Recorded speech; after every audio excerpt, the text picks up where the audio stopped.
The narrative of Sodom and Gomorrah's destruction, as chronicled in the book of Genesis, stands as one of the most iconic and cataclysmic accounts in ancient literature.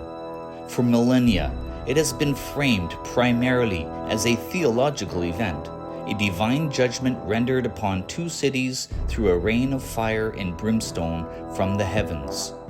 This portrayal has often placed the story firmly in the realm of religious allegory, seemingly distant from the realm of historical and scientific inquiry. However, what if the description of this utter destruction is not merely symbolic, but rather a profound ancient witness to a real and terrifying natural disaster? Emerging geological evidence from the very region identified as the location of the cities of the plain reveals that the biblical account is rooted in a tangible historical catastrophe. We know that through biblical narratives, God has been known to act with direct, miraculous actions that defy physics. But for many others, he uses activities grounded in scientific observation that can be explained, and we believe that this is one of them. According to the Genesis 19 narrative, the event wasn't a gentle rain, but a catastrophic fuel-air explosion, followed by a fallout of burning materials and sulphur. The following is a step-by-step reconstruction based on the geology of the Dead Sea region. Decades ago, skeptics of the Bible scoffed at the notion of raining fire onto a city, a source of fanciful fiction. But now, it's been backed by science. The entire Dead Sea Rift Valley is exceptionally rich in hydrocarbons, bitumen, or natural asphalt, oil, and natural gas, like methane. In fact, the ancient Egyptians imported bitumen from the area for mummification. These hydrocarbons constantly seep through the fissures in the earth. A significant earthquake, the Dead Sea Transform Fault, is a massive strike-slip fault, very similar to the San Andreas Fault in California. It is highly seismically active. The Bible itself provides this trigger.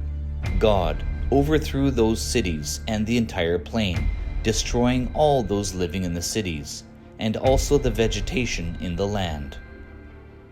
The word overthrew is the same Hebrew word used to describe an earthquake.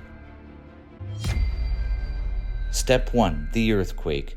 A powerful seismic event ruptures the ground along the Dead Sea Plain, opening vast fissures and fractures. Step 2. Gas eruption. The earthquake forces a massive, high-pressure release of natural gas, or methane, and hydrogen sulfide from the hydrocarbon reservoirs underground, ejecting it violently into the atmosphere.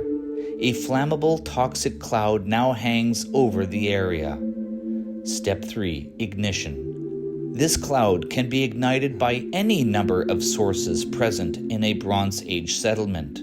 Open fires from hearths, lamps, or kilns. Static electricity generated by the massive dust and gas ejection. Sparks from collapsing stone structures during the earthquake. Step 4. The firestorm. The ignited gas clouds creates a massive fuel-air explosion, a phenomenon similar to a modern-day thermobaric bomb. This creates a supersonic shock wave and a firestorm that incinerates everything on the ground instantly.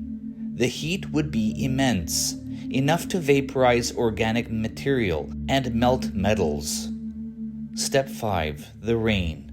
Following the explosion, debris is sucked up into the atmosphere. This debris includes burning bitumen, chunks of ignited asphalt falling back to earth, sulfur balls. The force of the eruption ejects the near-pure sulfur nodules from the ground, hurling them into the air. Then they fall back to earth, raining down as brimstone. Ash and cinder, generally burning materials, fall from the sky. Then, in 2005, archaeologist Dr. Stephen Collins began excavating the massive site of el-Hammam in Jordan. The archaeological layer there tells a story of a sudden catastrophic end that occurred sometime around 1750 to 1850 BC, fitting the Genesis event perfectly. According to Collins, the thriving, heavily fortified city was completely and violently destroyed. The destruction layer shows evidence of extreme heat. Pottery shards are melted and bubbled on the outside, yet the inside is unchanged. This requires instant, intense heat far greater than a normal house fire, capable of melting zircon crystals at 2200 degrees Celsius. Mud bricks melted. The upper parts of mud brick walls are missing, as if sheared off or vaporized. From the Lord out of the heavens. To an ancient observer, the source of the catastrophe would be inexplicable. It didn't come from a human army or simple forest fire. It came from the sky itself, from the heavens. A massive gas explosion originating from the ground would appear to be a cataclysm from above. Fire and brimstone. The falling burning bitumen is the fire. The falling sulphur nodules are the brimstone. Overthrew the cities. This perfectly describes the effect of a major earthquake and subsequent shockwave, which would level stone structures. Smoke of the land went up like the smoke of a furnace. This is a precise description of the aftermath of a massive fire, consistent with a fuel-air explosion and the burning of asphalt and tar. The archaeological evidence, sulfur balls embedded in layers of ash and burned material, are the literal smoking gun for this event. They are the physical evidence left behind by this rain of brimstone. In conclusion, the biblical account of Sodom and Gomorrah is no longer a myth. It can be understood as an entirely natural, geological, and atmospheric event, and as a detailed eyewitness account of a catastrophe in biblical proportions in the book of Genesis. A population experienced a devastating earthquake, a terrifying explosion from the sky, and a rain of fire and strange yellow stones that burned with a foul smell.